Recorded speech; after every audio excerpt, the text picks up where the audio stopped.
Good morning. Good morning. What's up, buddy? How we doing? Oh, I'm sorry. I muted your mic. Hold on. How about now? Can you Restart. talk? Got to restart the There whole we day. go. I'm There we doing good. go. I What's got up, out. buddy? Went out for a runnish walk Good in the stuff. Good darkness, stuff. in the slightly cool, slightly warm darkness. It was mostly stretching, some skipping. Back is still a Okay. little bit tight, so just trying to get that blood moving. Get this lower back, middle-aged situation ironed out. Nice. Good stuff, man. Good stuff. I'm glad you did that. Good morning, MP. And good morning, Miss Savvy. How are you both doing today?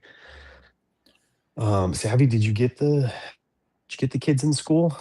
I don't think they were fear the beard. I don't think they were. Did you see my little subtitles? Did you catch that yesterday? I was messing I around with did that. just see it. I can't be wearing this hat. Ryan called us out on his first daily afternoon show. He called us the beard and the quaff, and I was like, all right, let's do that.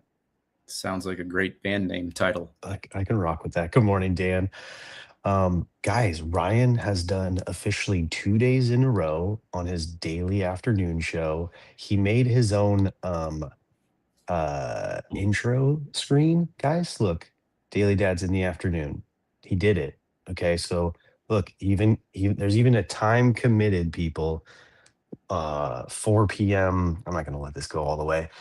4 p.m. Eastern. So don't say anything because you'll spook him. He's like, good morning, Brian. He's like, what's something that spooks easily? It's like when your kids are doing something cute and you go to pull out your camera and they stop. So we got to be careful. Even me saying this out loud, I'm only saying this because he never comes in this early.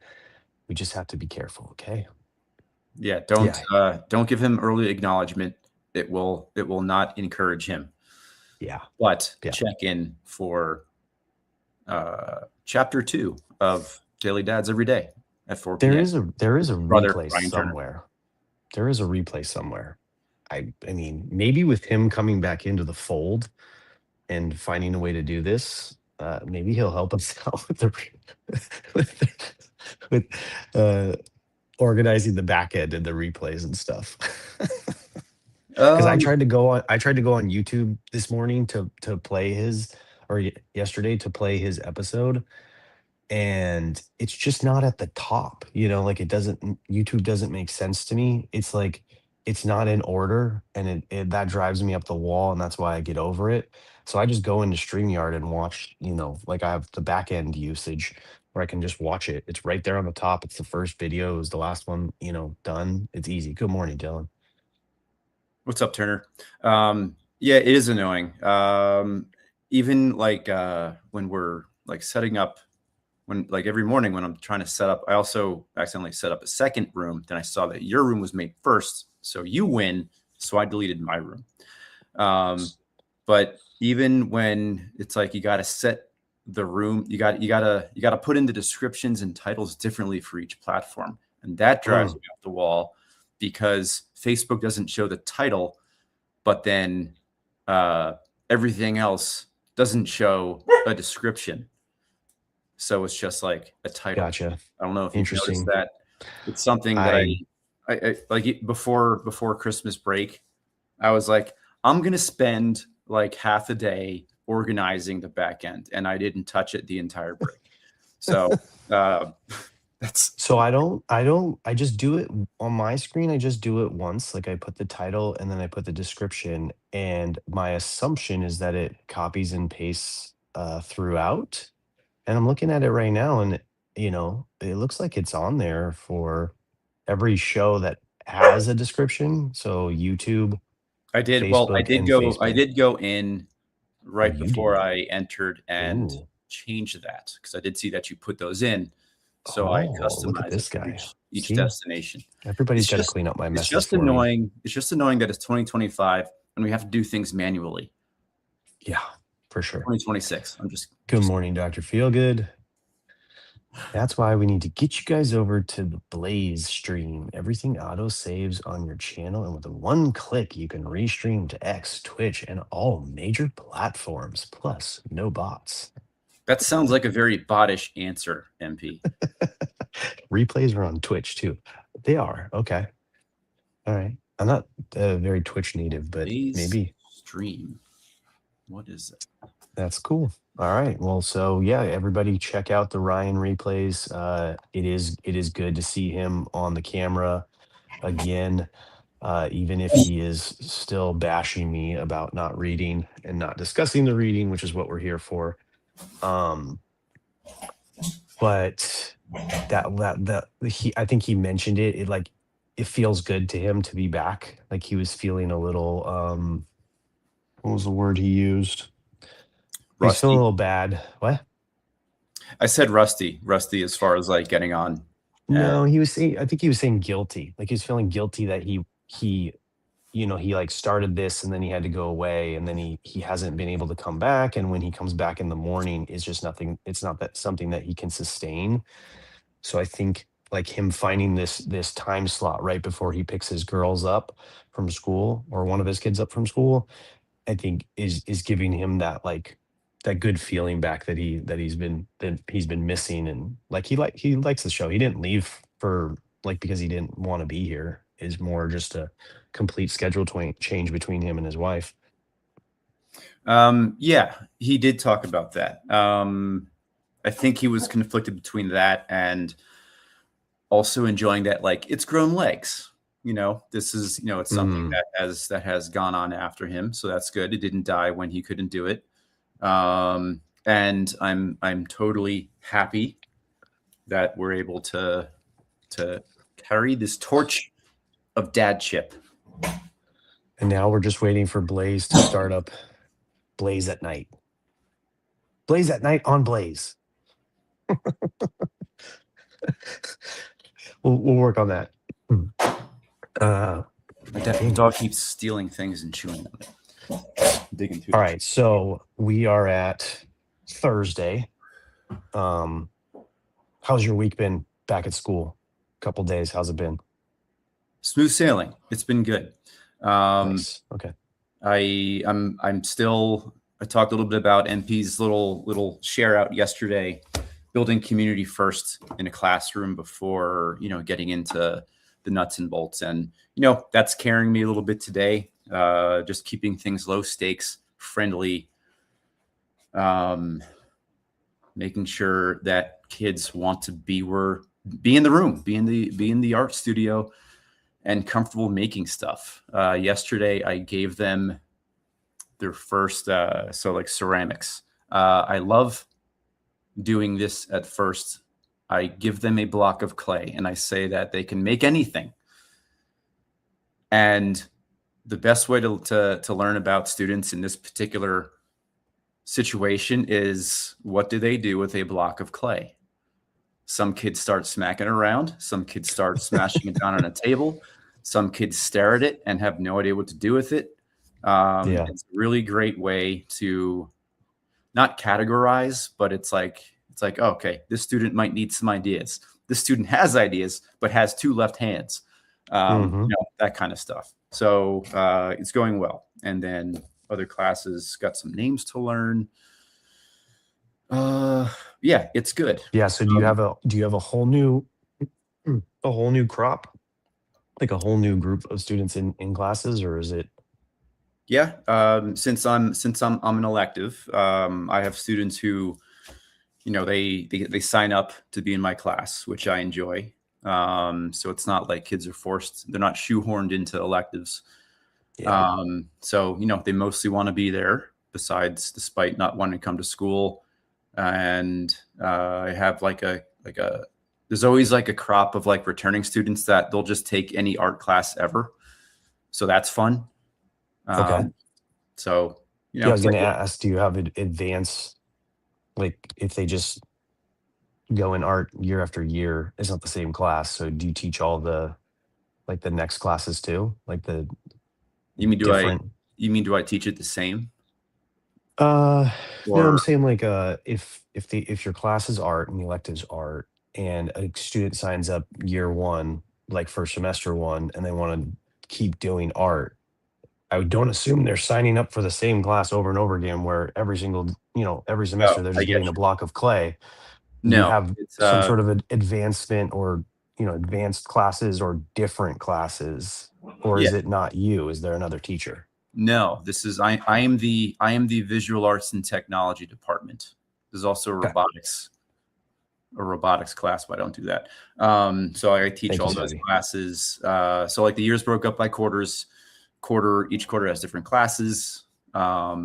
Each there classes repeat. So it's like quarter one and quarter four are the same classes.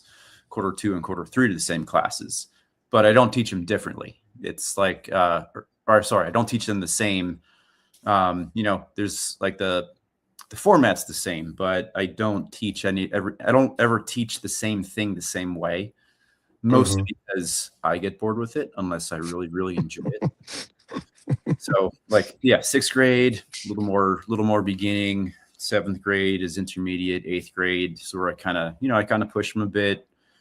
Um, But if like someone, but like if an eighth grader, like if an eighth grader didn't take art in sixth and seventh grade, oh yeah, they can it still jump in. are they jumping into an advanced art class at eighth grade? And They can, okay, yeah.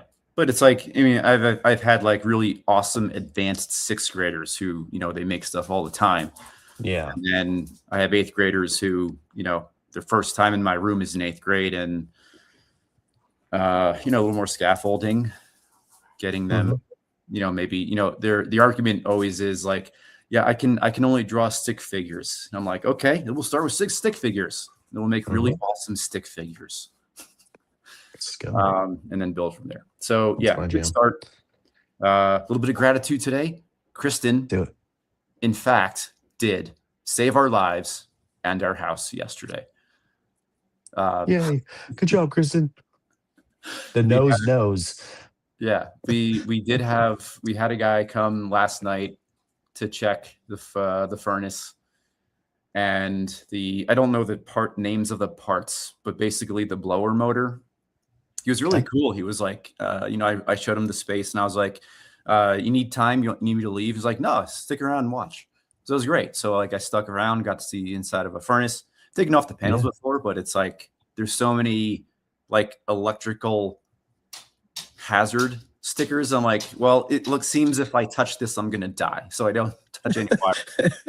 But then you watch a professional do it, and things are still plugged in, and he's like, he's unplugging things, he's screwing Oh things. yeah.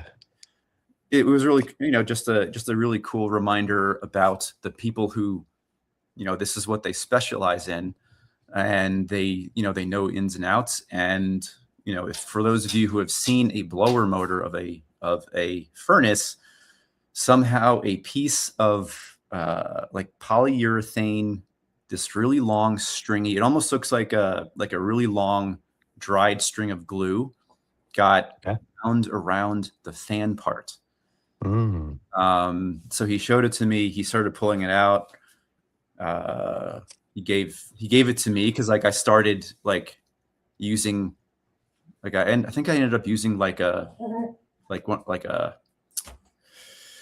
some kind of tiny brush to like jam it in there and get rid of it, in case I break it. It's up to me. But and it came out. Now it works, and we have heat. Okay. So yeah, we're alive. Thanks, wife. Good job, Kristen. Yeah, I mean, look, it's one of those things where, you know, it's hard to say, but like as big as houses are getting nowadays, like you kind of gotta do like a monthly walkthrough, and check the different parts of your home. Bring your wife with you because she's got the nose that maybe you don't, yeah, smell. Bring a second set of eyes. Just, get a little curious about what's going on. You never know. I mean, these things move, things shift, things change. We had a fuse blowout in our pool heater last week. And I think it was due to the rain and me trying to use the unit in the rain. because what's better than going in a jacuzzi in the rain? The answer is going into a jacuzzi in the snow. But I didn't have snow. I had rain. Um, and the guy was when the guy came and fixed it, he said it was he thought it was rats because there was like a little nesting and droppings inside the heater, which we've had before. I don't think we've ever not had rats in that heater because when it's used, it gets really warm. So the theory is once I turn the heater off and go to bed, they go, "Oh, he just warmed up our house. We're gonna go back inside there." And I can't stop that. There's chicken wire, poisons, traps, deterrents, and stuff like that. But those things are gonna get where those things are gonna get. Yeah, Just especially used to new homeowners, yeah, something like that, dude. I think that's a great point. It seems simple. We're in a new house, so it's like it's so easy to just assume that everything is going to work well. But if you take a walk through a few years after, it's like, we moved in. We weren't looking for a new build. We're actually kind of anti new build. And Mm, for one of our first experiences was like the blue tape walkthrough, where it's like you just get to put tape on anything that you want adjusted. I'm assuming you know what that is, yeah, yeah. yeah. The amount of things that we've missed now being in here for 3 years, it's like if you happen, it's like any of you who like have not done that yet, if you ever buy a house and you get to do that walkthrough, like with the stickers, bring somebody with you that has done it before. I really wish that we had done that. Um, and like it's like the really, really small things that you would never think of that Yeah. if you're in it, like our last house was a house like we were there for 7 years and I was working on the house for 7 years. I knew every beam in that house. Um, Okay.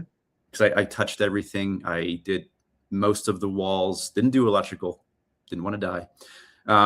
But like, it was all by YouTube, which was, that was a great experience. Would I do it again? Not really. But things like loose molding around corners of cabinets, those things, Mm, they're not nailed down. Um, Nails that will start popping up beneath laminate, things okay. that you would Yep. never think would be a problem. So welcome to this old house version of Daily Dads this morning. Bring somebody with. Uh, yeah. Yeah. Bring somebody with you. Make it a party. Or yeah. Or you could just live in a 900 square foot home, and it's way easier. I mean, Yeah. honestly, it's not a bad perspective on the situation. I have not, Dylan. But yeah, in reality, you could just tape. You could just tape and tape and you could go. You can walk into and through a house 14 times.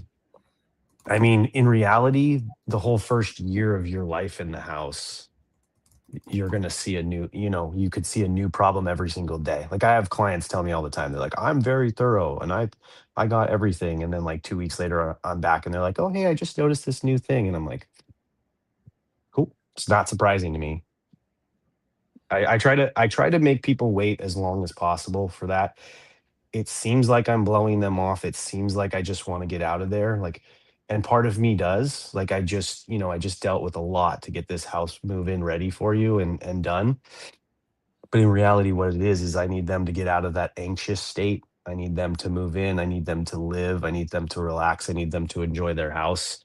Um, and then at the more that they are in it, the more that they are using it, the more that they will see and add to the list. And then I can come back with a more complete list to attack and fix rather than coming back in the first month and fixing 20 things and then all of a sudden 3 months later there's 10 more things. It's not efficient. So that's kind of more of my speech, like Dan was saying, that I give to my new clients is like, just be patient. Like I'm not going anywhere. I was still working the area. I still work, I'm down the street and whatever. If it's an emergency, like if something's really like, leaking or falling apart, like you can't use it, just let me know and I'll come right away. But as far as the little stuff, live with it. I wouldn't put blue tape on it like right away because it no one wants to walk around their house for months with blue tape on the wall. Yeah. So Um, it's a delicate dance for sure. yeah. There will never be a time where everything in your house is completely fixed. Amen, brother. Amen. But like in your life is completely fixed, in your personal care, in your clip it, in your Clip that. relationships, Does in that your work? Let's see if that parenting, works. like nothing will ever be completely fixed. Yeah. Hey, Ryan's here. Should we talk about the reading? Crap, Ryan. Okay. January 8th. Actually, Oh, I'm don't. gonna get slammed in the afternoon show if it happens. I don't know. Does he even do an afternoon show? Who knows? Man, we're already 22 minutes in. Man, this flies by. Um, this reading was kind of like a heavy turn this after the past few days, I think. Yeah. I went on a walkish run this morning, kind of thinking about it. Today's topic is about sticking to values when it's inconvenient, which is a challenge sometimes for me. And this is what I mean by that. We all have like easy values, right? It's like, family comes first, or, assume the best from people, values that may cause you to make the least waves possible. And I woke up this morning, not my best performance, sat on the couch and like doom scrolled for 45 minutes. And I'm not going to go on a political rant, but you get a lot of garbage, a lot of stuff that you have to sift through. It's really hard to discern what's going on and what's real and what's fake. And you'll probably be somewhat affected by whatever it is, whatever's happened. Like there's like an ice shooting yesterday, and already there's like 15 different storylines on what actually happened. It's really hard to pay attention to what happens. And without sticking to just politics, the thought that I had is like, what are my core values that I will stick to and possibly lose things with? Like what's your line in the sand? And I actually had a really hard time putting that into words. It's like, what are the things that, or have I ever been in a situation where I've had to let go of one thing for the good of something else? And if you're like me, you're probably in a community where you're with like-minded people. There's not a whole lot of conflict. Dom, you had to, you might have grown up, with not a whole lot of, I don't know what words to use, but like we had different childhoods. You had a lot of kind of family challenges. Mhm. I had less. And you probably more than I had, probably based on like what we've talked about, is you've probably had to stand up for yourself more than I've had to. Is that a correct statement? Um, I don't know. I'm thinking about what you're talking about, and I'm trying to relay it to my life. And I you'd think so, but I think part of the way that I was raised, the way that I grew up, the person that I am, the person that I've become, it's actually more the opposite. Like I don't, I don't take a stance. I just let things happen. I am very optimistic in the sense that things work out or they don't. It's a challenge. If something happens that's challenging, it's meant for me, or it's a learning lesson. It's an opportunity for growth. Like this is a lot of stuff that I didn't really know growing up, but I'm as I'm reading and as I'm learning these things, and people are sharing these perspectives. Like it makes like I look back and it makes sense. Like I'm not a person that stands up. I'm not a person who has dug my heels in and said like these are my values and like I'm an unmovable object and I'll argue you, you know, till I'm blue in the face on whether or not ketchup should exist or mountain time. Um but you know, so I'm trying to like sit here and think of like what are my non-negotiables? Like what are like I don't think there are many. Like other than like I don't I don't get political like whatsoever. I I couldn't tell you anything about the political landscape and I keep myself out of that. It doesn't seem like something it doesn't seem like anything that's fun and enjoyable. And honestly, I just don't think my brain can fathom that. It's kind of like sports for me too. Like sports are the same thing. Like when I talk to friends or when I sit in a room and people are talking about sports, I think to myself, how do these people retain all this information and still go about all their normal duties of life? Because I think I struggle going through just my normal duties of life and knowing nothing about sports and politics. So if I were to add one of those in, like what's leaving my brain? Like I kind of think of that. Like, and I know there's some theory that like the more you use your brain, the more it can handle. So maybe that's my problem. But No, I am like you. I am very much, come and go, water goes under the bridge. Um, my point is that like there's been very few times in my life where I've been morally challenged. And most of that discourse and most of those things that go against what I feel like I stand for happens on a little screen. It's hmm, never in person. It's never, face to face with somebody. Um, and I think that's where a lot of people get a lot of that anxiety. And I'm not advocating for like keeping my head in the sand. I think it's important to stay on top, not on top, like be aware of what's going on. Because like as a as a public school teacher, yeah, I've had the pitchforks out for me for no reason whatsoever. Um, Purely based on what people see on screens. It's never what they see in person. And I've never had to have that discourse in person. But I've yeah, had many of those imaginary discussions with imaginary people that have imaginary opinions that probably exist far less than what we're told through these little screens. But it was a good question about what my values are. And over the break, I did a little experiment with a personal standard operating procedure.